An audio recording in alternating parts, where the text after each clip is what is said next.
Hi friends, I'm Sonia. Welcome to my channel Simple at Very Creative. ഈ വീഡിയോയിൽ chain സ്റ്റിച്ചിൻ്റെ വേരിയേഷനായ oyster stitch എങ്ങനെ ചെയ്യാമെന്നാണ് share ചെയ്യുന്നത്. Previous വീഡിയോയും ചെയിൻ സ്റ്റിച്ചിൻ്റെ വേരിയേഷൻസിനെ കുറിച്ചിട്ടുള്ളതായിരുന്നു. അതിൻ്റെ ലിങ്ക് ഡിസ്ക്രിപ്ഷനിൽ മെൻഷൻ ചെയ്തിട്ടുണ്ട്. ഓയസ്റ്റർ സ്റ്റിച്ച് എങ്ങനെ ചെയ്യാമെന്ന് നോക്കാം. ഇതിനായിട്ട് 6 നൂലാണ് ഞാനിവിടെ ഉപയോഗിച്ചിരിക്കുന്നത്. ഈ സ്റ്റിച്ച് യൂസ് ചെയ്യുന്നത് ചെറിയ ഫ്ലവേഴ്സിൻ്റെ പെറ്റൽസും ചെറിയ ലീവ്സൊക്കെ ചെയ്യുന്നതിന് വേണ്ടിയിട്ടാണ്. ഓയസ്റ്റർ സ്റ്റിച്ച് ചെയ്യുന്നതിന് ആദ്യം ഒരു ട്വിസ്റ്റഡ് ചെയിൻ സ്റ്റിച്ച് ചെയ്യുക. നീഡിൽ ഫാബ്രിക്കിലൂടെ എടുത്തിട്ട് നീഡിൽ സ്റ്റാർട്ട് ചെയ്തതിൽ നിന്നും കുറച്ച് സ്പേസ് വിട്ട് നീഡിൽ ഫാബ്രിക്കിലൂടെ താഴോട്ട് എടുക്കുക. സ്റ്റിച്ചിന്റെ ലെങ്ത് അനുസരിച്ച് നീഡിൽ വീഡിയോയിൽ കാണിച്ചിരിക്കുന്നത് പോലെ എടുക്കുക. ഇനി ത്രെഡ് ക്രോസ് ആയി നീഡിലിന്റെ മുകളിലൂടെ റാപ്പ് ചെയ്ത് നീഡിൽ പുൾ ചെയ്യുക.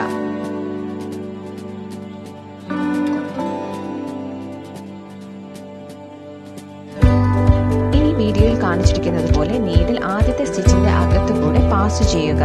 ത്രെഡ് ടൈറ്റായി വലിക്കരുത്. വീഡിയോയിൽ കാണിച്ചിരിക്കുന്നത് പോലെ നീഡിൽ സ്റ്റാർട്ട് ചെയ്ത പോയിന്റിൽ ഫാബ്രിക്കിലൂടെ താഴോട്ട് എടുക്കുക. എന്നിട്ട് ത്രെഡ് പുൾ ചെയ്യുക. വീണ്ടും നീഡിൽ ഫാബ്രിക്കിലൂടെ ഇതുപോലെ എടുക്കുക.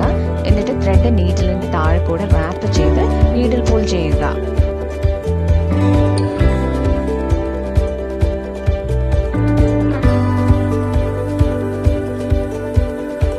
ചെറിയ സ്ട്രെയിറ്റ് സ്റ്റിച്ച് ചെയ്ത് സ്റ്റിച്ച് സെക്യൂർ ചെയ്യുക.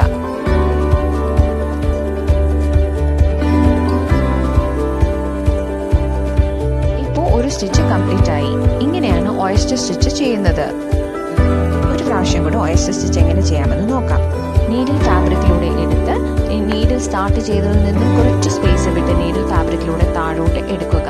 സ്റ്റിച്ചിന്റെ ലെങ്ത് അനുസരിച്ച് നീഡിൽ വീഡിയോയിൽ കാണിച്ചിരിക്കുന്നത് പോലെ എടുക്കുക.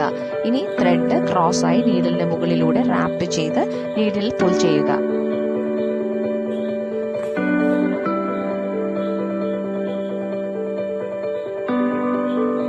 ഇനി വീഡിയോയിൽ കാണിച്ചിരിക്കുന്നത് പോലെ നീഡിൽ ആദ്യത്തെ സ്റ്റിച്ചിന്റെ അകത്തുകൂടെ പാസ് ചെയ്യുക. ത്രെഡ് ടൈറ്റായി വലിക്കരുത്. ഇനി വീഡിയോയിൽ കാണിച്ചിരിക്കുന്നത് പോലെ നീഡിൽ സ്റ്റാർട്ട് ചെയ്ത അതേ പോയിന്റിൽ ഫാബ്രിക്കിലൂടെ താഴോട്ട് എടുക്കുക. എന്നിട്ട് ത്രെഡ് പുൾ ചെയ്യുക.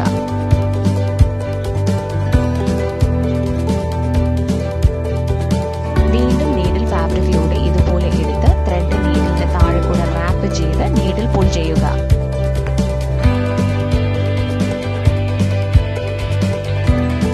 ചെറിയ സ്ട്രെയിറ്റ് സ്റ്റിച്ച് ചെയ്ത് സ്റ്റിച്ച് സെക്യൂർ ചെയ്യുക. ഇങ്ങനെയാണ് ഓയസ്റ്റർ സ്റ്റിച്ച് ചെയ്യുന്നത്.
For any clarification, please write in the comment section and press the like button to this video if this was useful. Thanks for watching.